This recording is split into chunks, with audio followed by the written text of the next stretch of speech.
សួរពុកម៉ែបងប្អូនក្នុងសង្គមទាំងអស់ថ្ងៃនេះខ្ញុំនាំពុកម៉ែបងប្អូនទៅមើលទេសភាពមាត់ស្ទឹង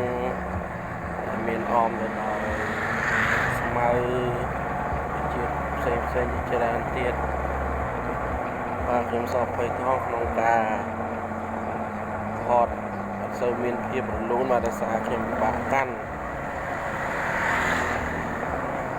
ដល់ហើយកន្លែងស្អាតគឺទេសភាពនៅស្ទឹងព្រះហូរយើងដល់ហើយ